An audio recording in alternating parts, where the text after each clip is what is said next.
So these are going to be the notes for Tuesday the 9th for section 4.2a. So let's go look at our daily slide. That was yesterday. And here's today. Over here are the student tabs that you need to have open. So your digital notes, make sure you open that. Your vocabulary sheet, make sure you open that. And your proofs and reasons. And again, because we're just starting this, you should just keep those tabs open the whole chapter, but you can find them in here in our digital notes and supplements. All right, so we hopped on our digital notes first on 4.2a on page 10. And you should have them completed from yesterday already. And today's is pretty sweet. The next couple sections are really nice because yesterday we were working with these triangles.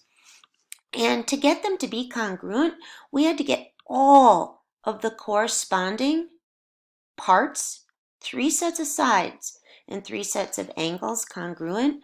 And that's pretty labor intensive to get all of those corresponding sides the same. So we all like shortcuts, and that's kind of what the next few sections are about. It's actually not necessary to get all 6 parts. If we get certain parts locked in, others I say we get for free.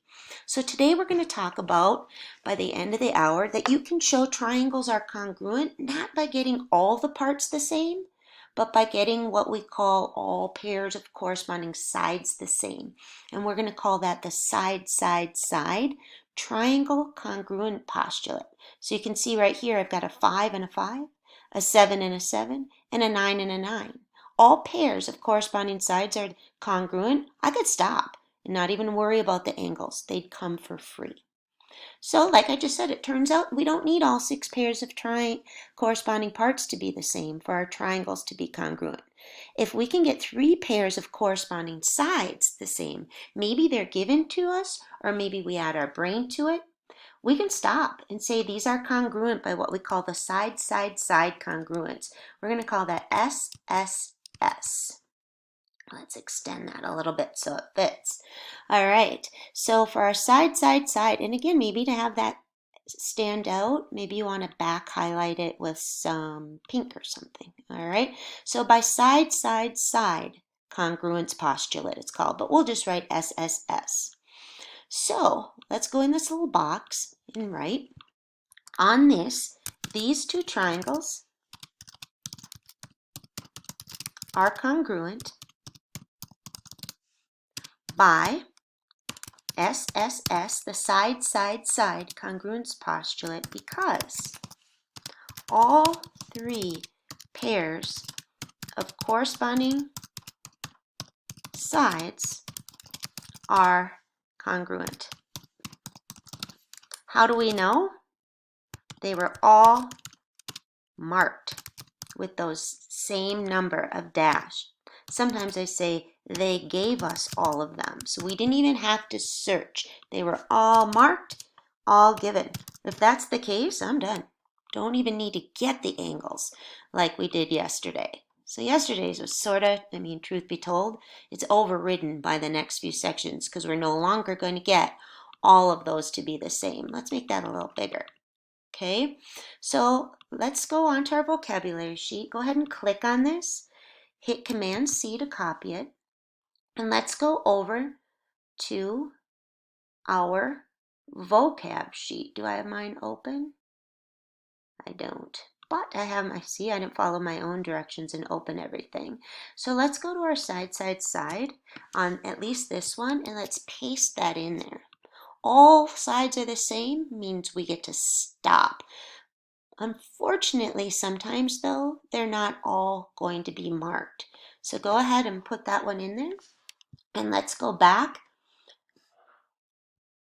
And I'm going to show you an animation for that so you can see that happening. So right here, I have all the sides marked. Watch as I turn it.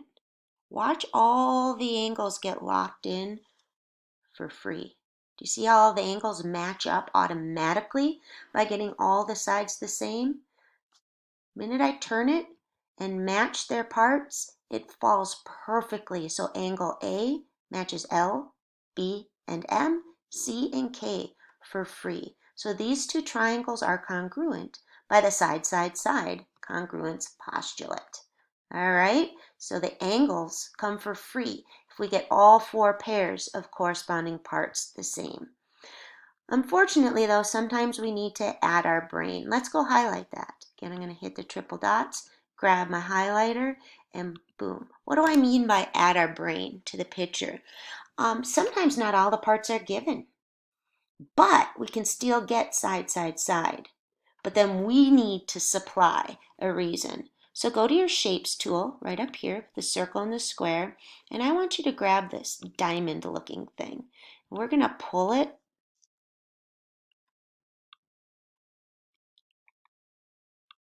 so it lands on those vertices, and they're all nice and labeled. So here I've got this four-sided figure, A, B, C, D.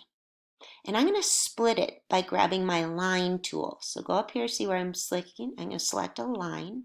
And I'm going to chop it into two triangles. Maybe I want to make that a little bit more bold in the middle. But I now have triangle A, B, D, and triangle C, B, D. Although no sides are marked, I can use my brain to decide that BD is congruent to DB, or just BD again. Why?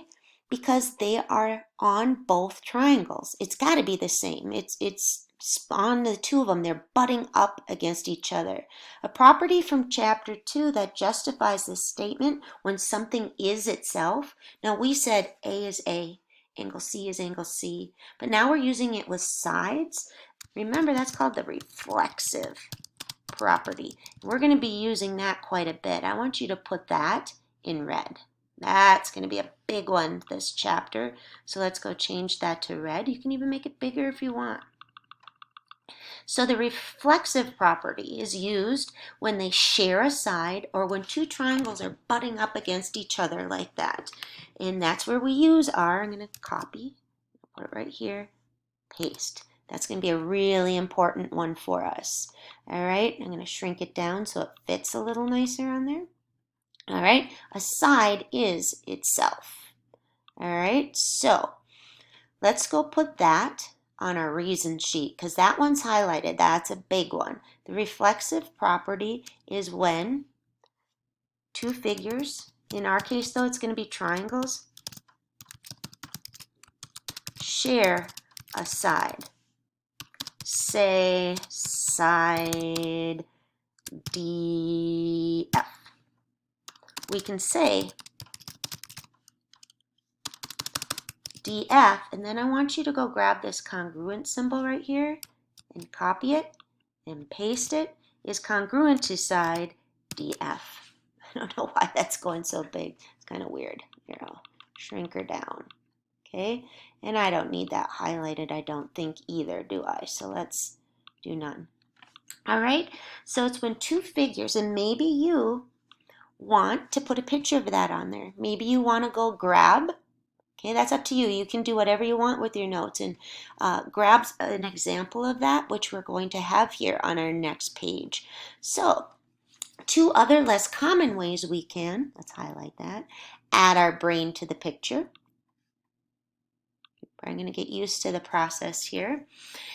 To get missing sides is that when we're told that something is a midpoint. Not as common as reflexive, but if I were told that D over here is the midpoint, then I know that from B to D has to equal from C to D, because that's what it means to be a midpoint. It means it gets sliced. Let's go grab a little line tool here, and let's grab the line, and let's do a little dash. Maybe make it more bold. Hopefully you're getting used to how this goes. And let's maybe change its color. Let's do Command Copy, Command Paste, and let's slide that sucker right on over here. All right, those are the same even though they weren't marked because I said that D is the midpoint. Okay, and if I use that, I would say by definition, I'm just going to go like that. That's fine if you do, of midpoint. It's because you know what that word means. I'm going to highlight that again. So you're not writing as much, but you're doing a lot of clicking. Everything should be nice and neat by definition of a midpoint. So notice I had to add my brain to the picture by using some logic. If D is in the midpoint, then these two sides are the same. When we have two sides of a right triangle, we know the third sides are the same by using or thinking about the Pythagorean theorem. So if you're like, are these two triangles congruent? I'd say, yeah, even though I don't have this third side, they have to be the same. So why is AB congruent to ED? Because if two legs of a right triangle are congruent to two on another by the Pythagorean theorem, the other side is the same. So let's do, instead of two legs, let's do two sides. And we can include the hypotenuse in there too. So if you're given two sides on a right triangle, if you're asked, are these congruent, these two triangles, you'd say, yeah, by side, side, side. Only because this was marked as a right triangle, though. All right, so let's go to our next page. We're going to stop. We're going to have to do a little review here of the distance formula from our chapter 1. So remember, to find the length or distance between 2 points, A and B, with coordinates x1, y1, and x2, y2, we do x2 minus x1 squared plus y2 minus y1 squared. So at this point, I passed back index cards and had them write this one out, and then I checked it. Okay, and in the rows, they checked them together. But the work would have been 7 minus 3 squared, or 4 squared, plus the change in y squared, 4 minus 7, which is negative 3 in parentheses. See the parentheses on here, squared. So I would have had 16 plus 9, or 25 under the root, and the answer we had should have been 5. So make sure you can do that, because now we're going to do an example with the distance formula. So if I were asked if these two triangles, if I were to plot them, were congruent by side, side, side, I'd have to find the length of all 6 sides. So I'm going to do side AB. Actually, I think I can just click in here. All right, so I would do the square root of, from A to B would be 5 minus 4, or 1 squared. Now to loft that, if you hit the command and then your period button, that'll give you a superscript. And command and then the period will knock it down again. So I did, actually I should have done the x's first. Let's do it. I was thinking slope for a second. It wouldn't matter, but I should follow the formula. 5 minus 1 is 4 squared. And then I'm going to do command period to bring that down again, plus, and then in parentheses, oh dang it, sorry, I accidentally hit a wrong key here. All right, and then in parentheses, I need to do the y's. 5 minus 4 is 1. Superscript squared is, and for this one, I'd have the square root of 17. Okay, so I think I'll just copy this. Command copy, command paste, shrink it down, copy, paste. I'm going to bring it down here. I think I'm going to shrink it a little bit.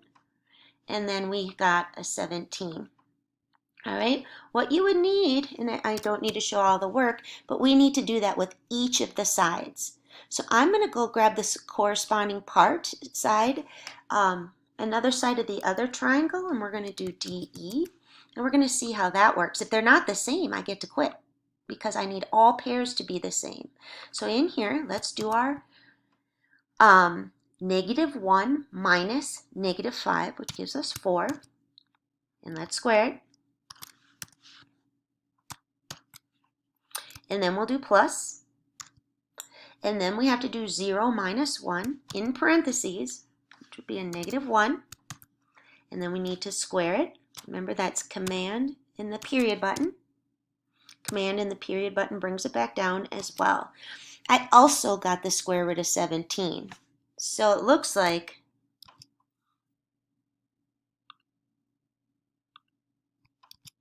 I've got the same square root of 17 for both of those. So then I'd have to do the same thing with the next 2 pairs and the next 2 pairs. And if all 3 were the same, I'd say they're congruent by side, side, side. If you get a pair not to be the same, then you get to quit. All right, so let's go to our next. We're going to do our proof. It says, proving triangles are congruent by writing a 2-column proof. So let's go digest the given. 2 sides are given to me for free, LM and NP. They're marked. If they weren't, I'd go do that. And LP and NM. They're also marked with double dashes. So I need to prove the triangles are the same.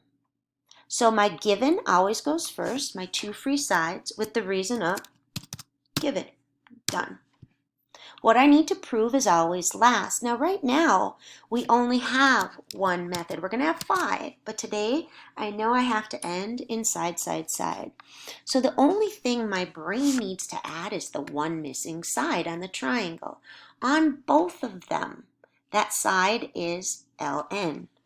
LN is congruent to, I want to go grab my congruent sign.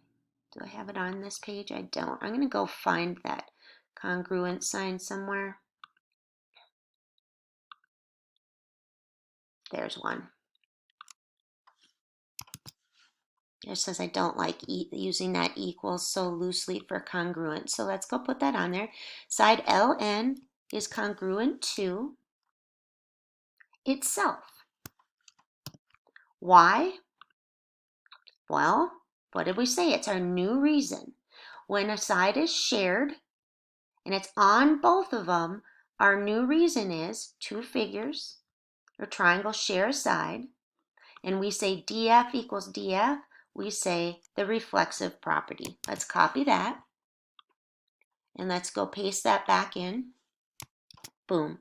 That's the only one my brain needed to add to the picture, and now I've got all 3 pairs of sides the same. So again, sometimes when triangles share a side, we need to use the reflexive property. Whoopsie. Let me undo, boom, back. Sorry, I was trying to copy and paste and I was talking. We use the reflexive property to state that they are congruent. So now let's talk ourselves through this one. All right, we would draw ourselves a 2-column proof. Let's go do that. Let's, boom. So let's pretend we weren't given anything on this one. I'm going to go that way with a line. I'm going to make it white to make it stand out and maybe thick. All right, I'm going to go grab my line tool again, head across, same thing. Okay, maybe right here, I'm going to type in statements. I'm just going to put an S if you don't mind. And over here are my reasons. Let's just put an R, and we're ready to roll. Our first statement is always the given. So let's screenshot that so we don't have to rewrite it. Shift Command 4 for me. You're on a Chromebook, so you should know how to screenshot, but boom. I'm going to insert that.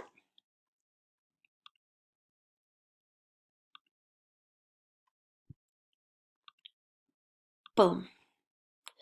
Why do I get to put that down first? Because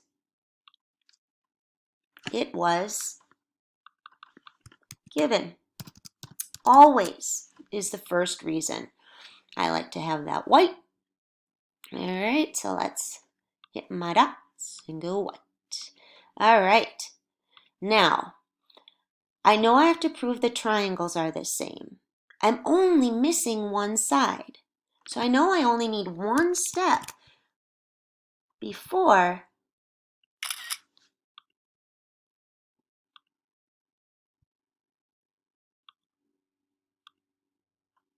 I get to conclude that those triangles are the same, and we only have one reason today.